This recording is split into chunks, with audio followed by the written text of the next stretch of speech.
Okay, so we're gonna go ahead and start with this trailer analysis of the Nintendo Switch review. And this is Introspective Gamer. In case you're never been here before, welcome. Please like and subscribe if you like what you're gonna see, which you wouldn't know until I start, right? Anyway, let's begin. So the trailer starts off in a cityscape here, and we're gonna go ahead and fast forward a couple of seconds to where a cryptic view of a man playing Zelda Breath of the Wild. And again, it gives us a glimpse of the controller. We don't know for sure until his dog barks at him and needs to take a piss or whatever, and that's when you get the logo reveal. It's at this point when you're gonna get a good view of the docking station for where the Nintendo Switch will be. Now in here, you're only gonna have the screen. But you can see here on the side, you got on the left, there's two HDMI ports which are not connected. So again, it's just part of marketing and stuff of what it's gonna look like. Got the logo on the front of the console. It's got like a yin and yang type of feel going on. And then if we continue, you're gonna see him pull out this controller. Now these are the sides that are going to go on the sides of the screen, but this centerpiece and the two controller handlebars, you're gonna see there's the controller handlebar. I believe this is gonna be like a base model controller that's just gonna come with the system, because later in the trailer you're gonna see it like a pro controller, which I'll cover when we get there. But this probably will come bundled with the system so that you have a controller to hold while you're playing. You just slide them on, and as earlier rumors have suggested, so they might be true, they're gonna use infrared sensors, kind of like the CirclePad Pro on your 3DS, if anybody bought that attachment. I did, so they work pretty good. I mean, I know some podcasts have been saying that they're not that great, or it's just not something you would really want because they're not fast enough, but they work fine with me. I mean, I played quite a few hours of Monster Hunter without any problems. And you can also notice very vaguely, but I'll show you later, these are the start and select buttons, and you're going to see the home button right here.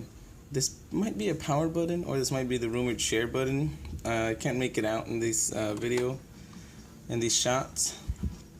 And so now this is another example of the off TV play. He was just playing on the screen, just transferred seamlessly with him on the go.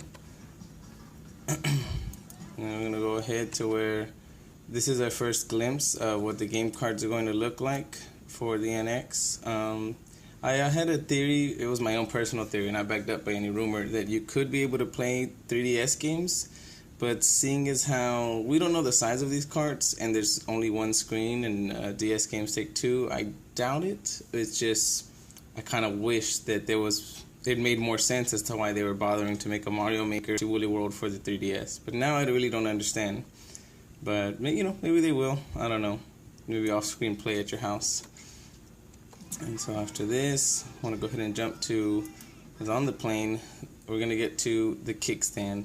And this is obviously just for freeform play, so you can prop it up. And, okay, you got your headphone jack in here. Over here, you also saw the game card slot. There's another attachment here, which I'm not too sure what it's for, because if the dock is anything to go by, the charging station or cables are down here in the bottom of the system. So I don't know what this other part was for. And then you can see him pull them out, and this is Skyrim. So confirmation of Skyrim, which is kind of a big deal, at least for Nintendo, and at least not having any third-party support all through the Wii U. Now I don't know if this is the HD remaster that is either in development or coming out soon, or if this is just a port of the 360 PS3 era version. Either way, it's still neat for those diehard Nintendo fans who only afford one console. Now here's their chance to play it. Which I guess you could say I'm one of them. I haven't played Skyrim. I hear it's good. And then here's another close-up of the plus button. Now this setup looks awkward, but it might be awkward just for returning players. It's basically a setup a la the Nunchuck and Wii Remote of the Wii era. You could use it for Wii U games, but they kind of just phased it out as time went on. Let me see. I think I had another bookmark somewhere. Let me see. Okay, yeah, this is the next part where, again, off-screen play. And, this is just for a close-up of, the start and select buttons. I just wanted to get a better shot of that, how they're above instead of the traditional below, or at least to one side like the Wii U gamepad has them. And if we go ahead, now we get our first glimpse at the Pro controller. Now again, you have these inputs here that are still not being used, but now that you have this Pro controller, it kind of lets you leave that charging while you game. Also, maybe for the more hardcore gamers or Xbox One, PS4 players who want a traditional controller, this is their option also, instead of having to use that awkward, well, you know, it might be awkward. It kind of also looks like the Dreamcast when you look at it later. So you got your 2 analog sticks. It's basically the Wii Controller Pro. Actually, yeah, the Wii Controller Pro, because I think they upgraded it to have these handlebars. It's got the oval shape. It's got, now it's the analog sticks are not symmetrical, so I'm pretty sure some people are happy about that. The D-pad seems fine.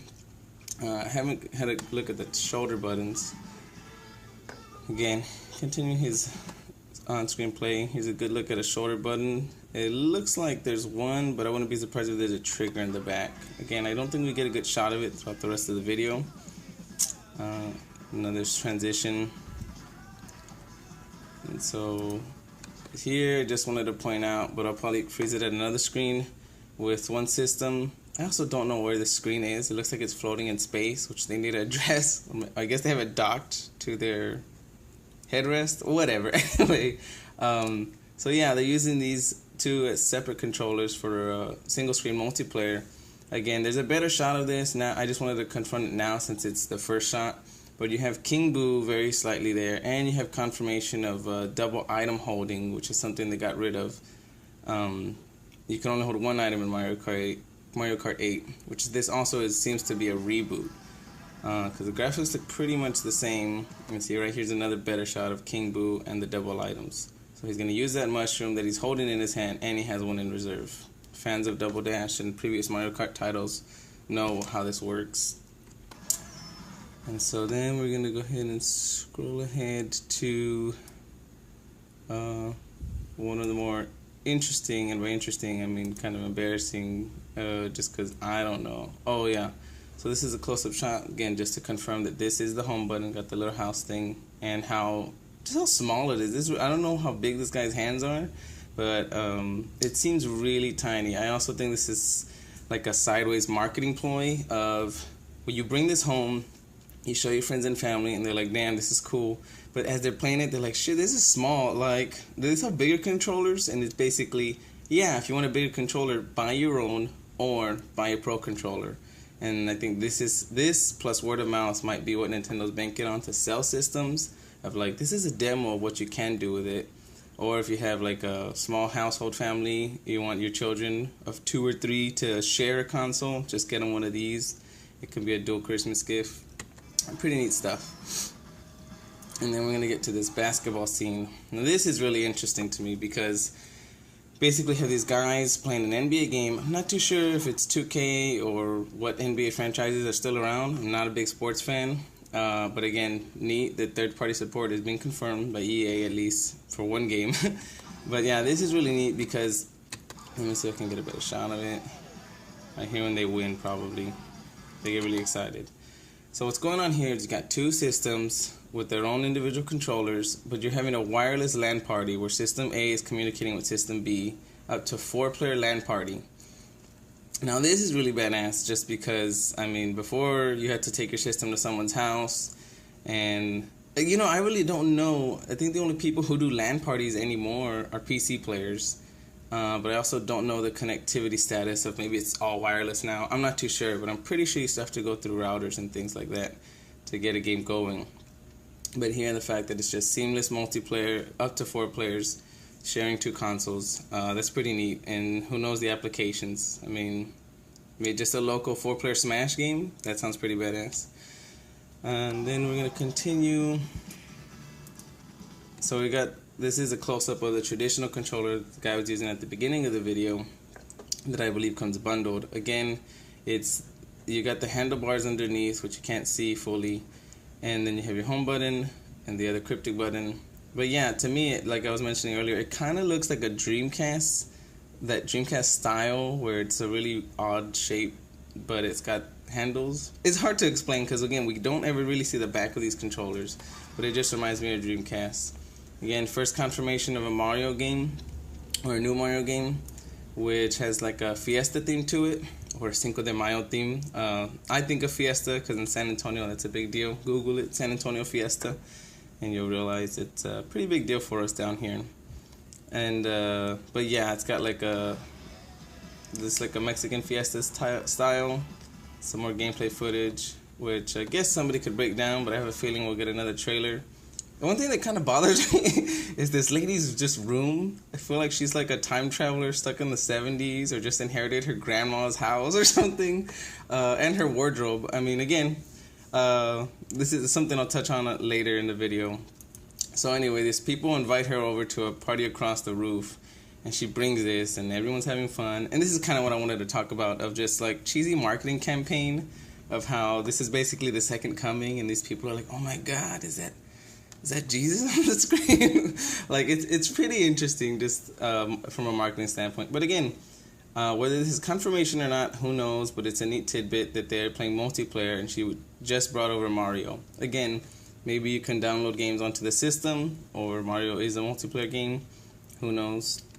And then my favorite is when you get to this gaming arena scene, where basically what I wanted to check out in this section was that all of these people have the Pro Controller, as well as their Switch systems with the controller ports attached to these as well.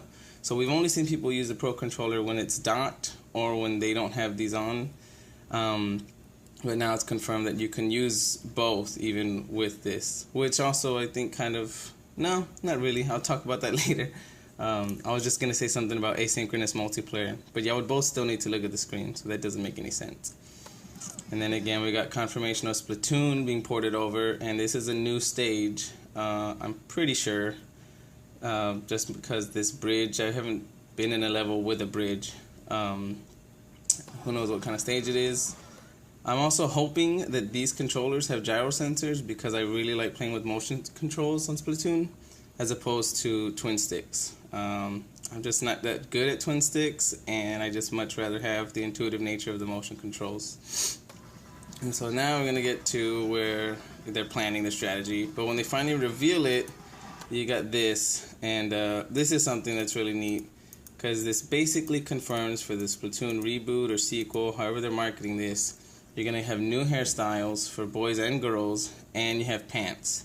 You only see these two with the pants / leggings, and new weapons. So I don't know if these are a new type of, oh my gosh, can't think of them. Not Splattershot.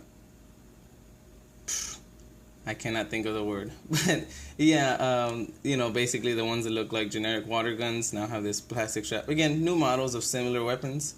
But you're going to get a better glimpse of that when you see the girls come into play, or what I assume are more girls than boys. Again, they're pretty good about not assigning gender to their clothes and styles, so I think boys and girls can have the same kinds of hair. And again, you got some short tops, you got a one-sided top, you got a little, I don't want to call it a pixie, it's not, it's just a shorter style. I like this weird, you know, inline shave of the head. Again, different pants on all of these people. New type of, oh my gosh, why can't I think of it? It's an ink roller, I believe it's called. I don't know why I'm blanking on these things. Yeah, what it is, I haven't played Wii U in a while. And then, of course, Nintendo domination, world domination here. But yeah, I mean, who knows? This could be a hint that they want to do, I don't know, they just want this to be more friendly for esports or something like that. Or to them, they're predicting the future of the this coming, or 2 years from now, E3. And then they just confirm and give us a date, which is, let me see, didn't scroll, coming March 2017. Sorry, the video's being weird. But yeah, it's coming March 2017 right here. And so there's no firm date or day in March of what they're saying that. But the fact that there's a date at all, confirming that it's coming, not in, you know, third quarter or whatever quarter this is for the company. And then one last thing I wanted to point out is, just for the sake of anybody watching, for Nintendo and myself, is that it says clearly here that game footage is not final. Graphics and features are subject to change. And you got the Bethesda licensing, NBA licensing, of course Nintendo. But yeah, I'm going to have a couple of more thoughts on this in my weekly video show, Leveled Up Weekly, if you want to come follow over there. If not, I mean, I'm glad you checked this breakdown out, and I hope that you got something from it. Sorry, I've never done a breakdown before, so I know the audio quality is not too great. I hope you enjoyed it. Thank you for stopping by. Like, subscribe, share. I'm trying to build an audience just for my channel in general. And thank you again for stopping by. I hope you guys enjoyed it. I will talk to y'all later. Bye.